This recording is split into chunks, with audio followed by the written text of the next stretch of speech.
Hello everyone, आप सबका स्वागत है हमारे चैनल और ऑल अबाउट मैथमेटिक्स में। आज हम पढ़ने वाले हैं लीनियर अलजेब्रा का लेक्चर नंबर 5।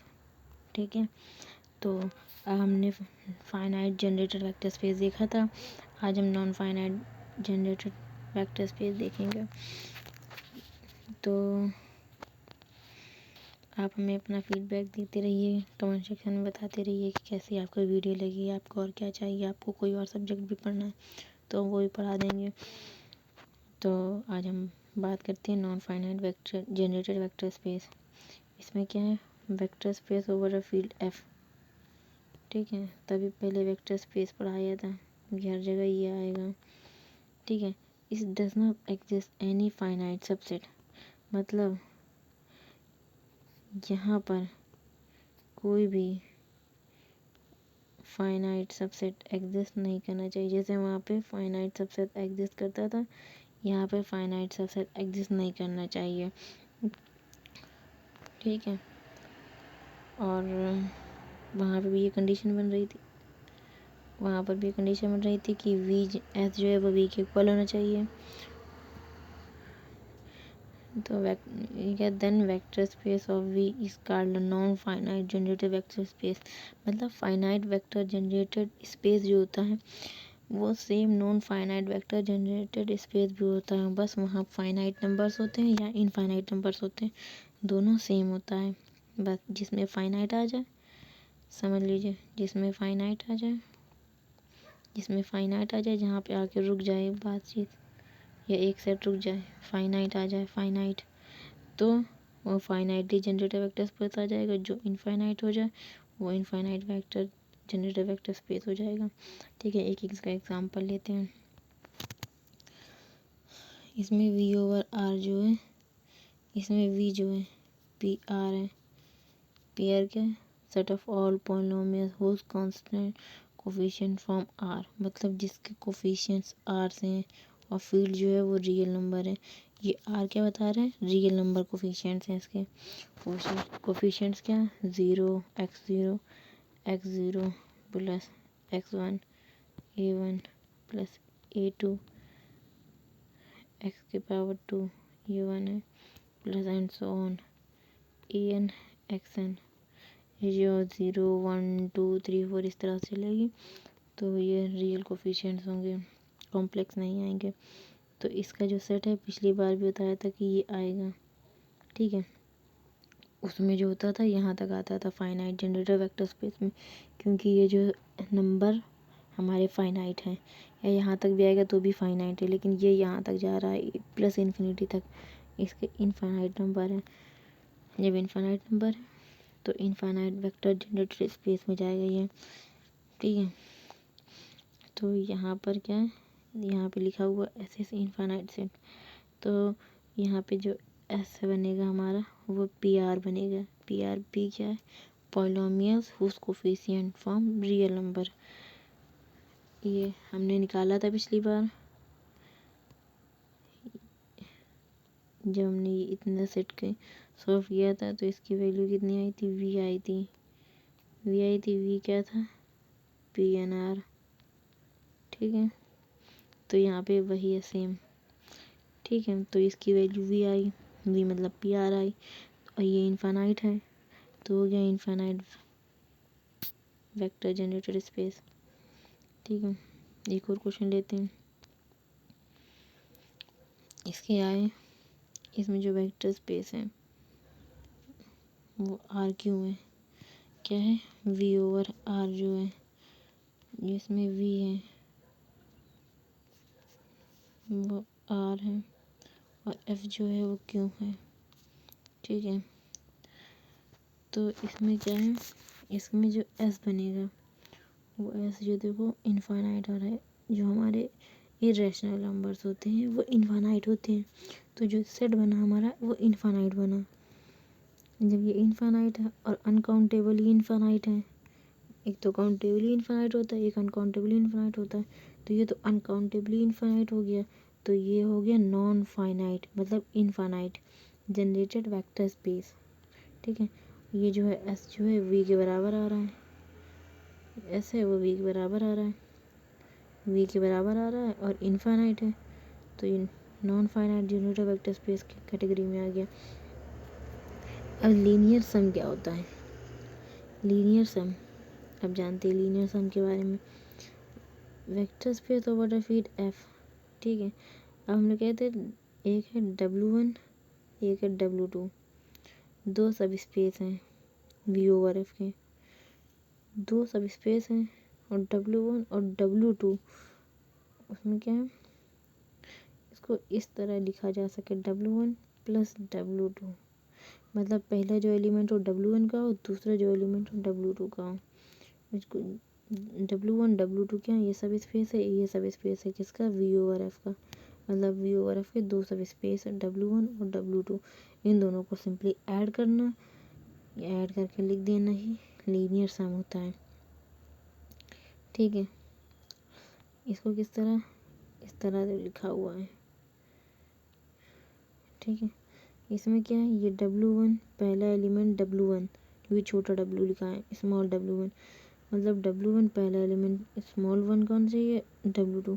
अगर इस तरह लिखते W2 प्लस W1 तो इसमें क्या करते हैं स्मॉल W नहीं, W2 और W1 इस तरह लिखते हैं, W1 W2 नहीं लिखते, W2 W1, पहला एलिमेंट पहले का, दूसरा एलिमेंट दूसरे का, ठीक है। एग्जाम्पल देखते हैं, जैसे यहाँ लिखा हुआ W1 से आएगा, W2 से आएगा, ठीक है। उसमें इसमें क्या है, इसका ये जो V है वो R³ है, V जो है वो R³ है, ये F है जो R है, F फील्ड जो है वो रियल नंबर की, W1 क्या दिया हुआ है, W1 ये दिया हुआ है, W2 ये दिया हुआ है। इसका लीनियर सम किस तरह लिख सकते हैं, लीनियर सम लिखते हैं W1 प्लस W2, W1 क्या है 0, y, 0 प्लस x, 0, 0, ये है। इसको सम करेंगे, 0 से x को ऐड किया तो क्या है x आएगा, y को 0 से ऐड किया कितना आएगा, y आएगा, 0 को 0 से ऐड किया तो 0 आएगा, ये ऐड कर दिया, ये सम, ये लीनियर सम है। जब x कहाँ से आ रहा है, रियल नंबर से, क्योंकि फील्ड हमारी रियल नंबर है, x इससे आ रहा है और y जो है वो भी रियल y से आ रहा है, मतलब रियल नंबर से आ रहा है, तो इसको इस तरह से लिख सकते हैं, ये लीनियर सम होता है।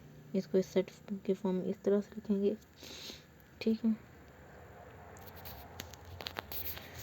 तो हमें इस क्वेश्चन से समझा कि किस तरह लीनियर सम निकालते हैं, ठीक है। अब आगे चलते हैं, डायरेक्ट सम देखते हैं। लीनियर सम और डायरेक्ट सम क्या होता है, फिर लीनियर सम और डायरेक्ट सम में डिफरेंस क्या होता है आगे देखेंगे। अब देखते हैं डायरेक्ट सम। तो डायरेक्ट सम क्या होता है, डायरेक्ट सम ऑफ टू सब स्पेस में क्या है, V ओवर एफ होगा, वेक्टर स्पेस W1 W2 दो सब स्पेस हैं, ठीक है। डायरेक्ट सम क्या होता है, इसको इस तरह लिखते हैं W1 प्लस W2, अब वो प्लस और ये प्लस दोनों तो है, लेकिन दोनों का अलग लिखने का तरीका है, क्यों है, क्योंकि वो दोनों अलग हैं एक दूसरे से, और अलग ही नहीं बहुत अलग है।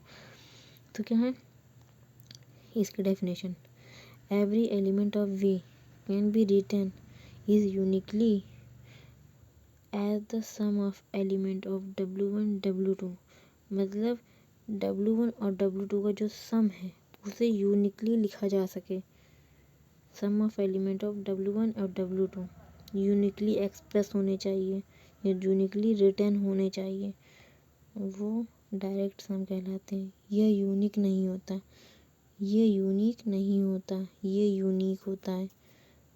अगर कोई भी सम जो यूनिक हो जाए वो डायरेक्ट सम हो जाता है, अगर सम यूनिक ना हो तो सिंपल सम रहता है, ठीक है।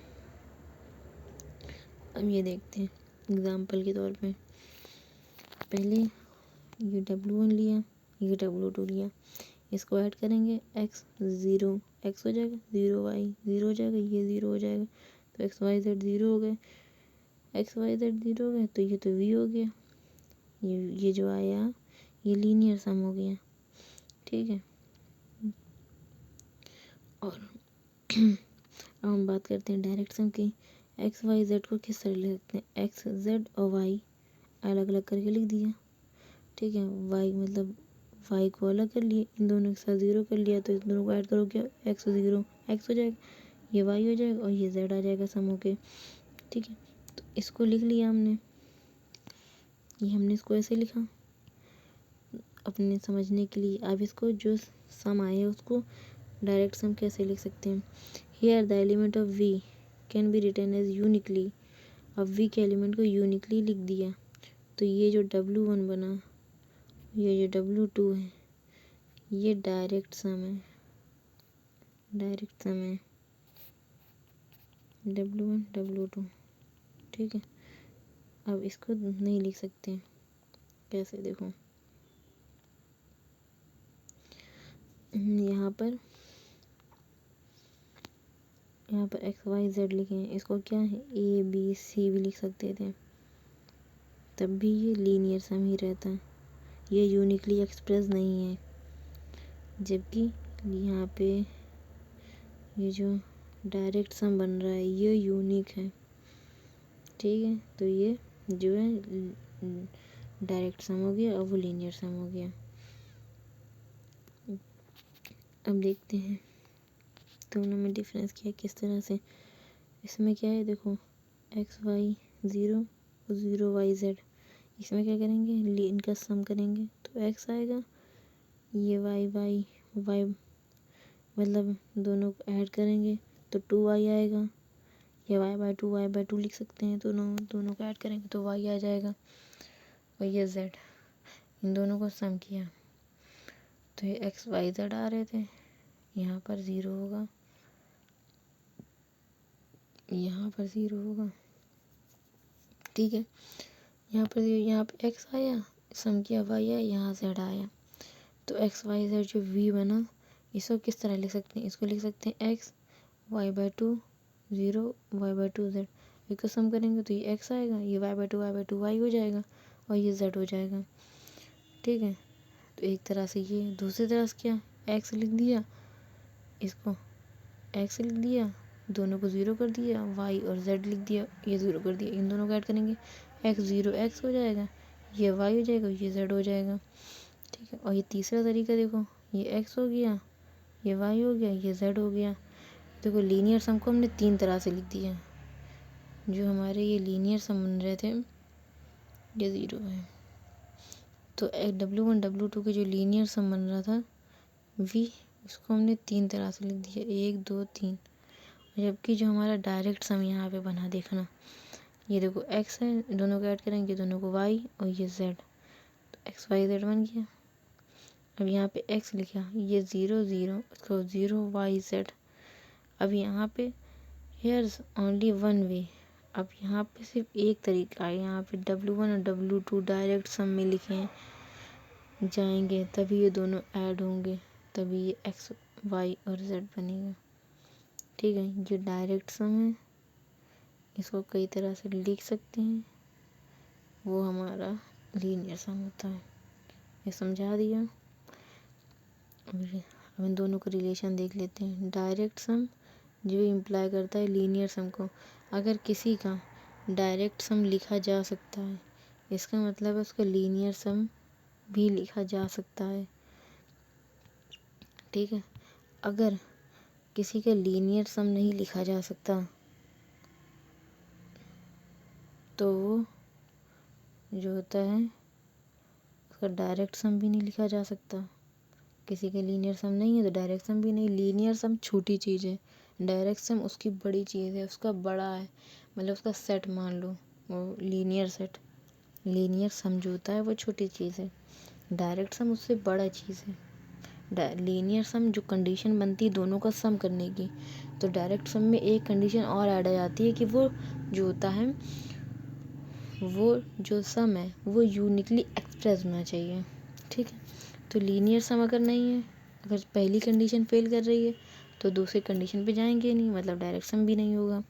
लेकिन अगर लीनियर सम, डायरेक्ट सम इम्प्लाई करता है लीनियर सम को, लेकिन लीनियर सम जो होता है वो डायरेक्ट सम को इम्प्लाई नहीं करता, ये बात जानने वाली। ठीक है,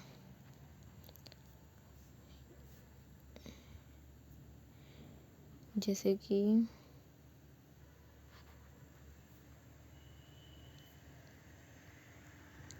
एक ये सेट है और एक ये सेट है। ठीक है, ये टोपोलॉजिकल स्पेस है। ठीक है, और ये मीट्रिक स्पेस है। तो जो अगर कोई टोपोलॉजिकल स्पेस होता है तो वो मीट्रिक स्पेस अपने आप हो जाता है। लेकिन मीट्रिक स्पेस जो होता है ज़रूरी नहीं कि वो टोपोलॉजिकल स्पेस हो। ठीक है, तो वही कंडीशन है, मीट्रिक स्पेस एक छोटी चीज़ है, टोपोलॉजी उससे बड़ी होती है। वैसे ही लीनियर सम जो होता है वो छोटी चीज़ है, डायरेक्ट सम उससे बड़ी चीज़ है, मतलब उसमें एक कंडीशन और ऐड हुई है। ठीक है, इसमें क्या होता है W1 W2 में क्या होता है, या तो V के बराबर हो भी सकते हैं या नहीं हो सकते हैं, ये दो चीज़ें बनती हैं। V अगर लीनियर सम है W1 एंड W2 का, तो वो V के बराबर होगा। ठीक है, property of linear span, linear span जो पढ़ा था उसकी प्रॉपर्टी क्या होती है, उसकी प्रॉपर्टी होती है, पहले तो लिख लेते हैं वही बात कि V ओवर वेक्टर स्पेस होता है, एस कंटेन V को करता है, W1 V का सब स्पेस है, W2 सब स्पेस है। तो LS जो होता है वेक्टर स्पेस होता है इटसेल्फ, मतलब LS जो होता है मतलब वेक्टर स्पेस F जो होता है वेक्टर स्पेस होता है, और उसका जो लीनियर स्पैन होता है ये भी अपने में एक वेक्टर स्पेस होता है। ठीक है, वेक्टर स्पेस होता है, ये बात याद रखना है, लीनियर स्पैन भी एक वेक्टर स्पेस होता है अपने आप में, सबसे छोटा वेक्टर स्पेस या सब स्पेस। इस तरह से जो LS होता है वो S के बराबर होता है, या इसे या इसको इस तरह भी लिख सकते हैं, बताया था। तो स्मॉलेस्ट सब space of V which containing S, ये इसकी डेफिनेशन है, इसको याद रखना। W1 W2 वेक्टर स्पेस होते हैं इस सेल्फ खुद में वेक्टर स्पेस होते हैं। ठीक है, ये क्या होते हैं, लीनियर सम, लीनियर सम होता है। ये इसका जो है प्रूफ है, पूरा प्रूफ देख लें समझने के लिए। क्या है, देखो W1 W2 वेक्टर स्पेस है, नहीं ये नहीं, पहले में ये करना W1 W2 वेक्टर स्पेस है, इसको हम प्रूफ करना है। इसमें क्या है, W1 W2 वेक्टर स्पेस है। ठीक है, तो हम जानते हैं ये V में कंटेन करें क्योंकि ये सब स्पेस है V की, तो ये सफिशिएंट है शो करने के लिए। W1 W2 जो है सबसेट है V के, सब स्पेस है, मतलब अगर देखो V में 0 बिलोंग कर रहा है, ठीक है, तो W1 में 0 होगा प्लस W2 में 0 मिला के सम 0 आएगा, तो जो कि V में बिलोंग कर रहा है। ठीक है, तो 0 बिलोंग कर गया, हमें सब स्पेस दिखा रहे हैं यहाँ पे। ठीक है, अब इसमें दो आर्बिट्रेरी एलिमेंट लिए, क्या x और y लिए, जो कि सब में आ रहे हैं। अगर x जो है x1 प्लस x2 है, मतलब x1 जो W1 से आ रहा है, x2 W2 से आ रहा है, और v का ये y1 इसका है, y2 जो W2 का है, तो इसका अगर सम करें x प्लस y करें तो x1 plus x2 y1 plus y2, इसमें क्या होगा, ऐड हो जाएगा, x1 y1 के साथ आ जाएगा, x2 y2 के साथ आ जाएगा, मतलब ये सम जो है W1 में बिलोंग कर, ये वाला सम W1 का हो जाएगा, ये W2 का हो जाएगा।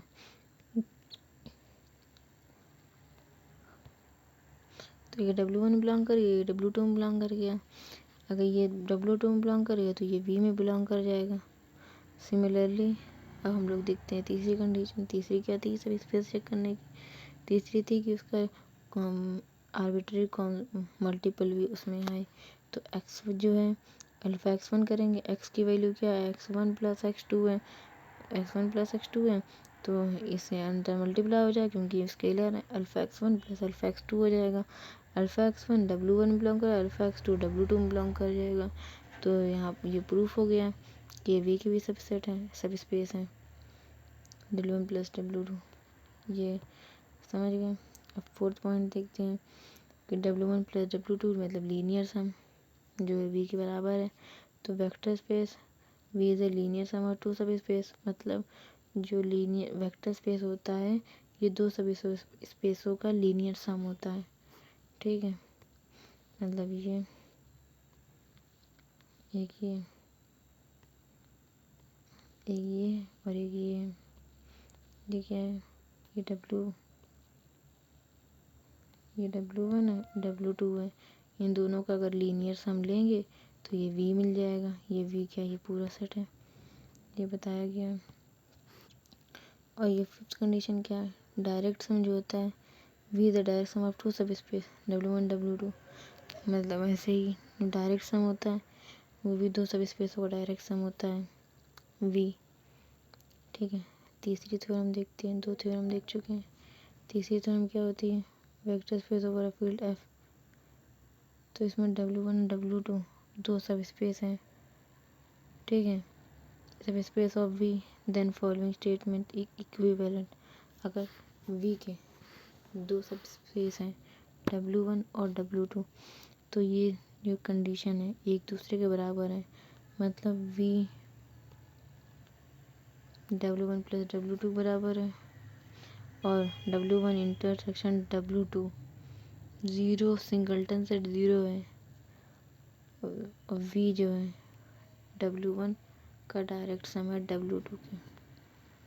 ठीक है, इसका मतलब है कि अगर इसका मतलब है अगर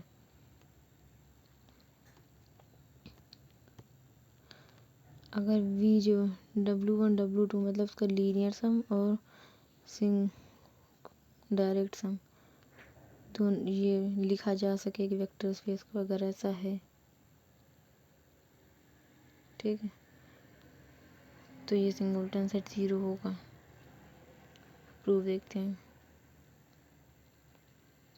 पहले देखते हैं पहली स्टेटमेंट क्या है। पहली स्टेटमेंट ट्रू है, फिर देखेंगे दूसरी स्टेटमेंट, फिर आगे चलते हैं। पहली स्टेटमेंट क्या है, स्टेटमेंट 1 इज़ हेल्ड। ठीक है, W1 W2 के लीनियर सम में लिखा है और इन दोनों का जो इंटरसेक्शन है वो ज़ीरो है, तो हम क्लेम करेंगे कि वो डायरेक्ट सम है।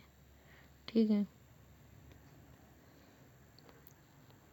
तो एक एक्स वी मिल लिया तो ये x1 प्लस x2 मतलब ये x1 W1 से होगा, x2 W2 से होगा।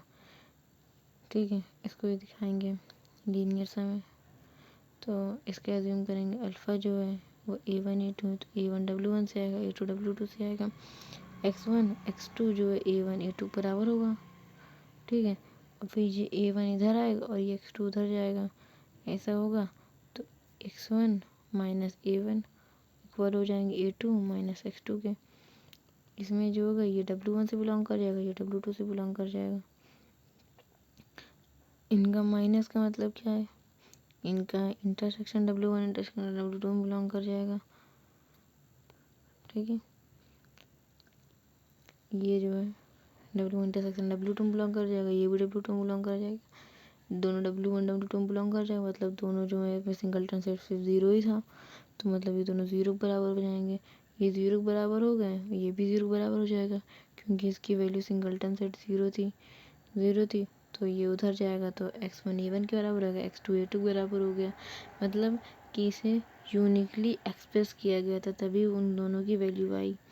ठीक है, अब दूसरा स्टेटमेंट क्या है, अब दूसरा देखेंगे कि W1 W2 डायरेक्ट सम था, डायरेक्ट सम है, तो अप्रूव करेंगे कि W1 प्लस W2 लीनियर सम पर इंटरसेक्शन ज़ीरो है। डायरेक्ट सम था, अब लीनियर सम निकाल लें। ठीक है, अब देखेंगे कि V जो है W1 इंटरसेक्शन W1 और W2 का जो सम उसमें कंटेन करेगा और डायरेक्ट सम जो के बराबर है क्योंकि डायरेक्ट सम गिवन है, इफ़ एंड ओनली इफ था इसमें। ठीक है, डायरेक्ट सम दिया गया, अब हमें ये डायरेक्ट सम से ये क्लेम कर दिया हमने। इसमें क्या है, अब इक्वेशन 1 और इक्वेशन 2 यही बनेगी। हम जानते हैं, हमें ये कंडीशन पता है कि डायरेक्ट सम से हमने ये क्लेम कर दिया, और W1 प्लस W2 जो V में कंटेन करते हैं, ये तो जनरल होता ही है, ठीक है। तो क्योंकि ये दोनों इसी के सब स्पेस हैं, और डायरेक्ट सम से हमने ये क्लेम कर दिया, तो पहली और दूसरी अगर बताते हैं S1 कंटेन करता है S2 को, और S2 जो है वो कंटेन करता है X1 को, तो क्या S1 बराबर S2 नहीं होता है दोनों इक्वेशन से। तो वही यहाँ चीज़ बताई है हमने कि दोनों इक्वेशन को एक दूसरे के कंटेन कर दिया, ये V में कंटेन कर, ये V में कंटेन कर रहा है, तो ये V के बराबर हो जाएगा, तो ये V के बराबर हो गया। तो हमें यही दिखाना था कि डायरेक्ट सम बराबर है, तो हम ये शो हो जाएगा। बस हमने एक शो कर दिया, अब दूसरे की बारी है। हमने शो क्या करना है, अज्यूम करा हमने कि ये 0 के बराबर नहीं है। अगर 0 के बराबर है तब तो हमारा काम बन गया, हमें कोई प्रूफ करने की ज़रूरत ही नहीं। अब दूसरी कंडीशन क्या, 0 के बराबर नहीं है, 0 बराबर नहीं है तो फिर किसके बराबर है, ये हमने देखा। x जो है W1 में बिलोंग कर रहा है, जो कंटेन करता है V में, x जो है W2 में बिलोंग कर रहा है, जो कंटेन करता है V में। तो अब इसमें x की वैल्यू क्या होगी, यहाँ पे x प्लस 0 लिख सकते हैं हम इसको, x को x प्लस 0 लिख सकते हैं, या 0 प्लस x लिख सकते हैं, ठीक है। अब ऐसे यहाँ पे लिख सकते हैं। तो जब यहाँ पे लिखा है तो मतलब ये क्या है, एक डायरेक्ट सम हो गया। तो अगर हम x प्लस 0 या 0 प्लस x लिख रहे हैं, तो यहाँ पे सेकेंड में 0 है, मतलब इंटरसेक्शन जो है वो 0 हो गया, हो जाएगा। क्योंकि यहाँ पे x जो है यहाँ पे 0 होना चाहिए, x जो है ये 0 हो रहा है, ठीक है। या तो ये x प्लस 0 और 0 प्लस x इंटरसेक्शन है, मतलब इंटरसेक्शन नहीं, डायरेक्ट सम है। इसका मतलब ये x जो है वो 0 के बराबर है, ठीक है।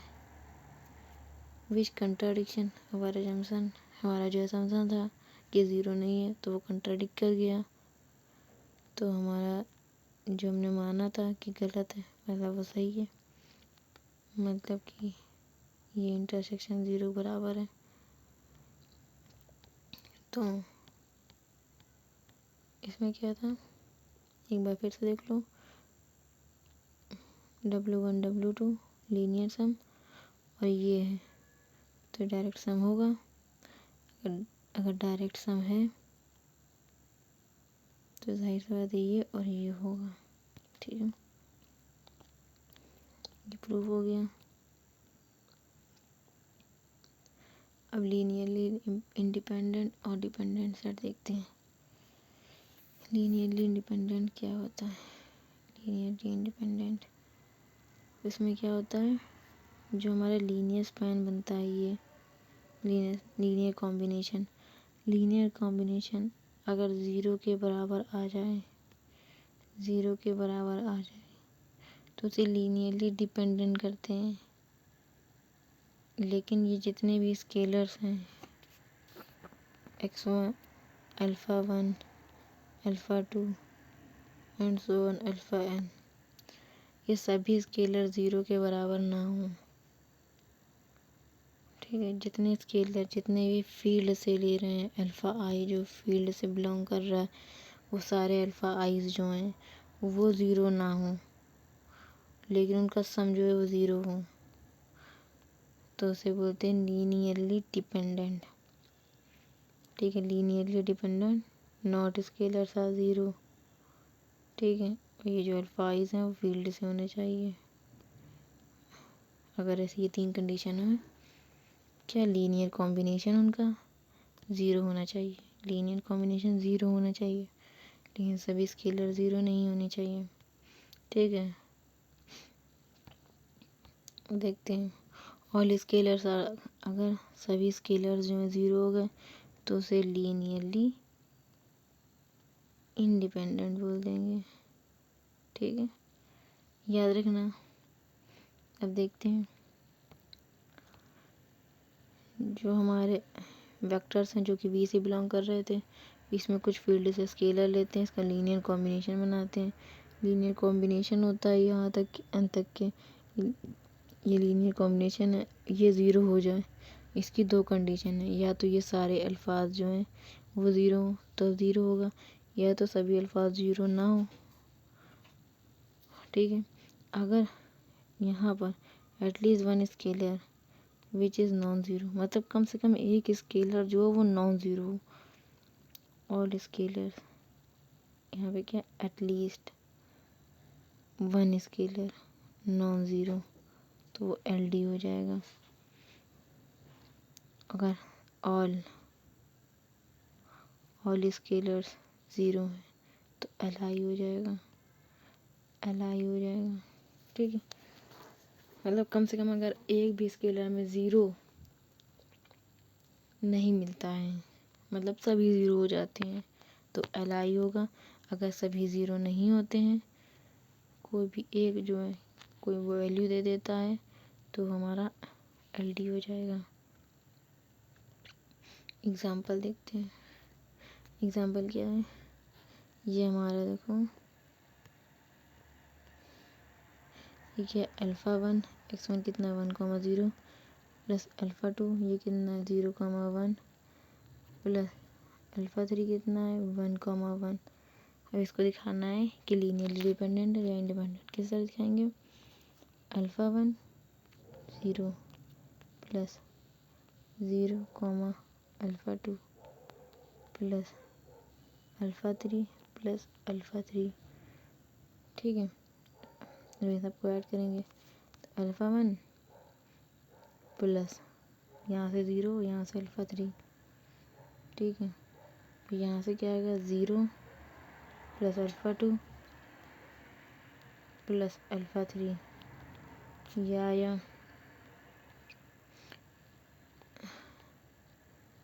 ये देखो ये आया। ठीक है, अगर वो दोनों की वैल्यू ज़ीरो हो जाती है, ठीक है, तो हमारा मतलब ज़ीरो बराबर का मतलब क्या है, दोनों की वैल्यू ज़ीरो हो जाए। अगर दोनों की वैल्यू ज़ीरो हो जाती है तो लीनियरली डिपेंडेंट हो जाएंगे, लेकिन अगर दोनों ज़ीरो नहीं होती है तो लीनियरली इंडिपेंडेंट हो जाएंगे। ठीक है, इसमें क्या है, अभी देखो अल्फ़ा वन और अल्फ़ा थ्री को ज़ीरो रखा, यहाँ पे अल्फ़ा टू और अल्फ़ा थ्री ज़ीरो हो सकते हैं। अगर A प्लस बी ये ज़ीरो है, इसका मतलब क्या है, या तो A ज़ीरो है या तो B ज़ीरो है, या तो A और B दोनों ज़ीरो हैं, तभी ज़ीरो बराबर आ रहा है। ठीक है, अब यहाँ पर क्या है, इन दोनों ज़ीरो बराबर है, ये दोनों ज़ीरो बराबर है। अल्फ़ा वन की वैल्यू जो है प्लस अल्फ़ा वन की वैल्यू क्या माइनस अल्फ़ा थ्री है। ठीक है, ये अल्फ़ा थ्री की वैल्यू बोले माइनस अल्फ़ा वन है, और ये अल्फ़ा थ्री की वैल्यू माइनस अल्फ़ा टू है।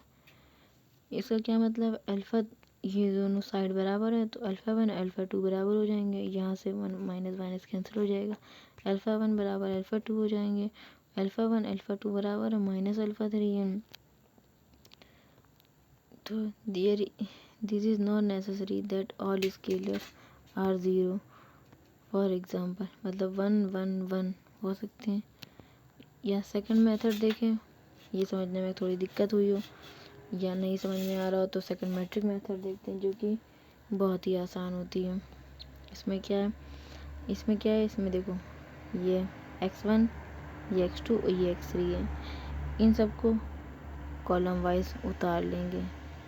1,0 फिर ये 0 फिर ये 1 और 1।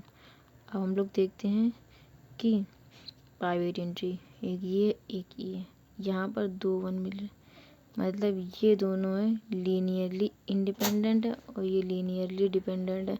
इसको इन दोनों के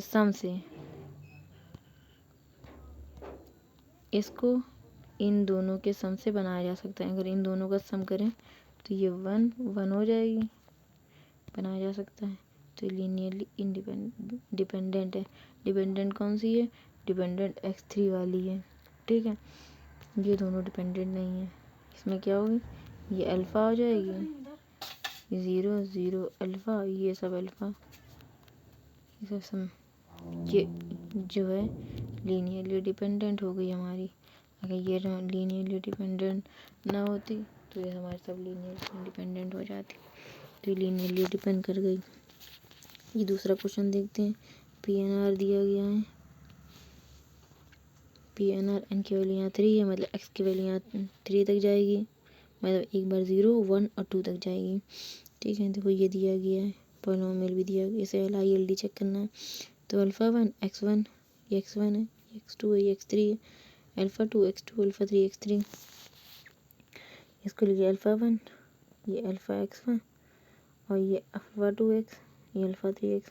अब ये दोनों सेम है, x पॉलिनोमियल है ना, तो अल्फ़ा 1 लिख देंगे प्लस अल्फ़ा 1 और अल्फ़ा 2 ये इधर जाएगा, तो ये x बाहर आ जाएगा, अल्फ़ा 1 प्लस अल्फ़ा 2 हो जाएगा, अल्फ़ा x3 हो जाएगा। तो इसको यहाँ पे इस तरह लिख दिया। ठीक है, इसमें क्या है कि ये सब 0 के बराबर होने चाहिए। तो अब इनको कंपेयर करेंगे। कंपेयर क्या किया, 0 1 हो सकता है, अल्फ़ा 0x 0x2 0 के बराबर होना चाहिए। तो अल्फ़ा 1 की वैल्यू 0 है, अल्फ़ा 1 प्लस अल्फ़ा 2 की वैल्यू 0 है, यहाँ पे अल्फ़ा 3 की वैल्यू 0 है। ठीक है, अल्फ़ा 1 0 हो गया, अल्फ़ा 3 0 हो गया, अल्फ़ा 1 0 है तो अल्फ़ा 2 भी 0 हो गया, यहाँ सब 0 हो गए। ठीक है, तो अलाइ वेक्टर्स हो गए, लीनियरली इंडिपेंडेंट को अलाइ भी बोलते हैं। ठीक है, या अगर हम इनको सेकंड मेथड से देखना चाहें तो इसमें क्या है, ये 1, ठीक है, इसको जो है पहले उस तरह लिख लेंगे। इसका क्या 1 है, x है, तो इसमें क्या है 0x² होगा, इसमें x है खाली तो इसके साथ 1 है और बाकी दोनों के साथ 0 होगा, तो 0 1 0x², x² में 1 है, ये बाकी में 0 है, तो इसको कॉलम वाइज लिख लेंगे। ये क्या 1 0 0। ठीक है, तो पहले x लिखेंगे, फिर x² लिखेंगे, पहले x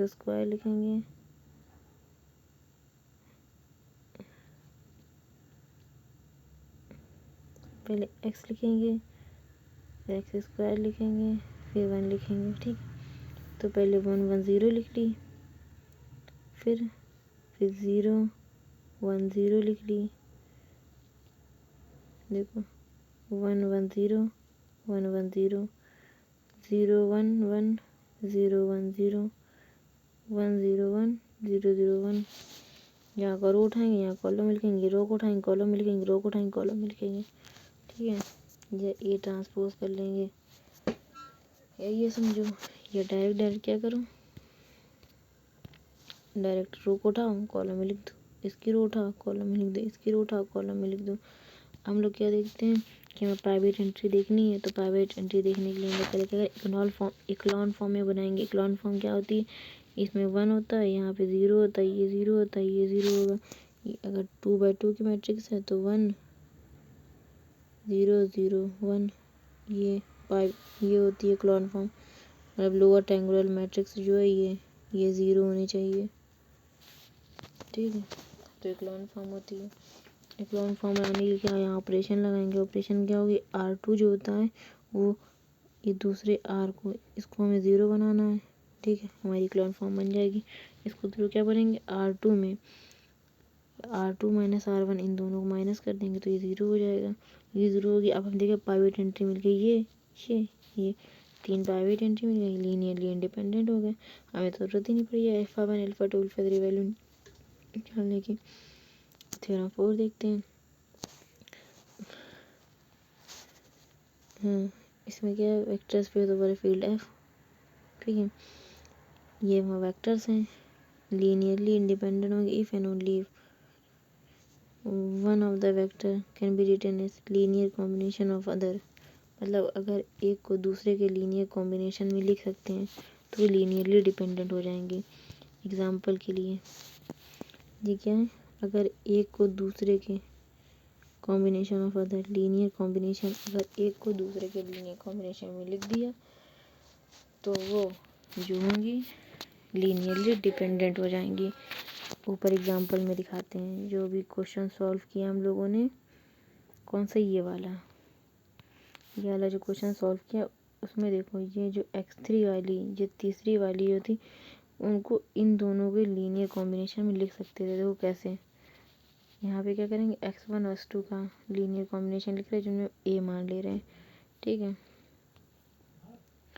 linear combination of a लिख रहे हैं। इसमें क्या करेंगे, इसमें क्या है देखो, अल्फ़ा 1 1,0 प्लस अल्फ़ा 2 0,1।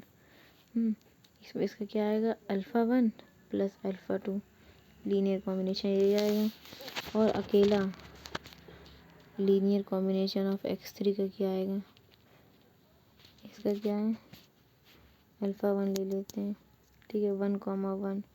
इसका क्या आएगा लीनियर कॉम्बिनेशन, अल्फ़ा 1, अल्फ़ा 1। तो दोनों का लीनियर कॉम्बिनेशन में लिख सकते हैं। इन दोनों को इसके लीनियर कॉम्बिनेशन में लिख सकते हैं।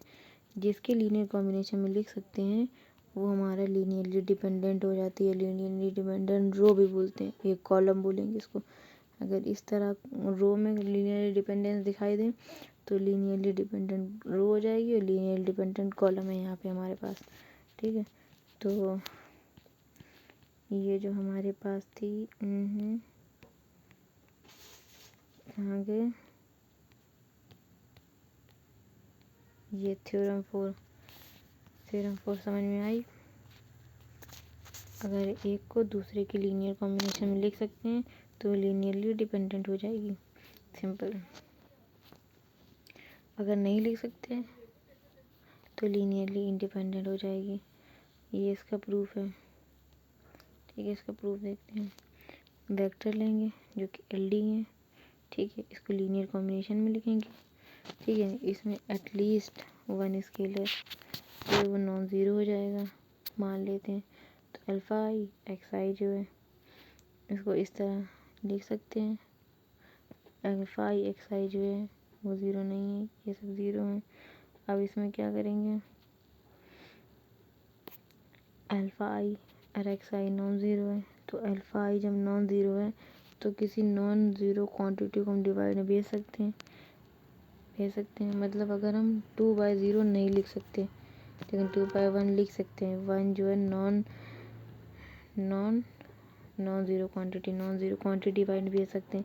अल्फ़ा 1 को यहाँ डिवाइड भेजा तो यहाँ एक्स आई आ गया, यहाँ पे क्या अल्फ़ा आई के साथ अल्फ़ा 1 के साथ अल्फ़ा आई डिवाइड में आ गया, अल्फ़ा 2 के साथ अल्फ़ा आई डिवाइड में आ गया एंड सो ऑन, इस तरह डिवाइड में आ गए, ठीक है। ये डिवाइड हो गया तो इसको एक क्वांटिटी मान लेंगे, इसको एक क्वांटिटी मान लेंगे, इसको एक क्वांटिटी मान लेंगे, इसको एक, एंड सो ऑन, इन सबको एक एक मांगते चले जाएंगे।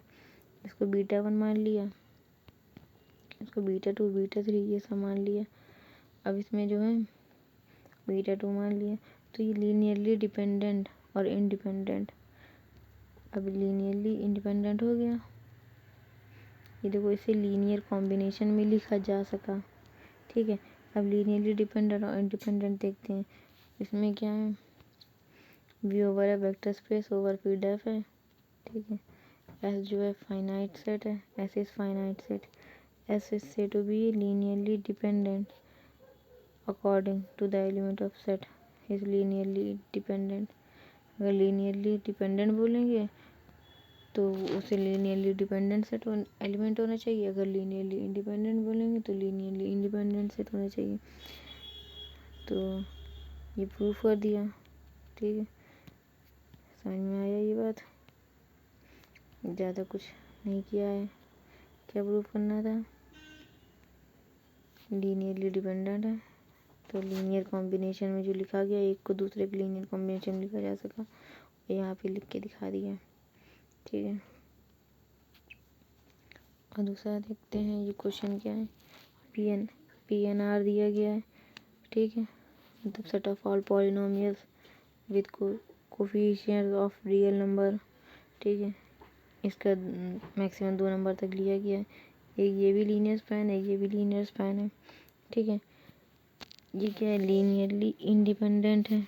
S1 वेक्टर स्पेस हो, लीनियरली इंडिपेंडेंट है। इसे कैसे देखेंगे, इसे देखने क्या बताया हमने पहले बताया 1 x और 0 है तो इसको 1 x और 0 लिखेंगे। 1 क्या होगा, 1 है, मतलब इसका क्या है 1 होगा, ठीक है, और 0 x होगा प्लस 0 x स्क्वायर होगा, तो ये 0 हो जाएगा, ये सीधे 1 बचेगा। इसको इस तरह लिख सकते हैं। तो इसी तरह इसको लिख लिया, एक्स है, एक्स वाला कोफिशिएंट 1 रखेंगे, बाकी 0 रख देंगे। एक्स स्क्वायर वाला कोफिशिएंट 1 रखेंगे, इन सबको 0 रख देंगे। अब इसकी रो, इसका कॉलम, इसकी रो, इसका कॉलम, इसकी रो, इसका कॉलम हो जाएगा। अब हम यहाँ देख रहे हैं कि आइडेंटिटी मैट्रिक्स बन रही है हमारी, ठीक है। जो कि हम देख रहे हैं कि इन तीनों को हम किसी की लीनियर कॉम्बिनेशन में नहीं ले सकते। अगर इसको किसी की लीनियर कॉम्बिनेशन में नहीं ले सकते तो वो क्या, एलाई हो जाएगी, ठीक है। अब दूसरे वाला हम लेते हैं 1x 1 प्लस एक्स, तो 1 है जिसमें उसका कोफिशिएंट को 1 रखेंगे, बाकी के कोफिशिएंट को 0 रख देंगे।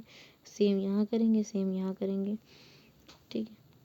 यहाँ पे करने के बाद इसका रो, इसकी कॉलम, इसका रो, इसकी कॉलम, इसका रो, इसकी कॉलम।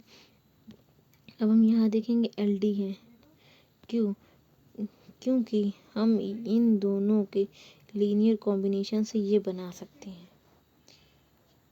ठीक है। ये हमें दिखना चाहिए। इन दोनों का जब लीनियर कॉम्बिनेशन बनाएंगे तो हमको ये मिलेगा। करके देख लेते हैं। अल्फ़ा 1, ये क्या है, 1,0,0, ठीक है। और इसको रफ कर लेते हैं।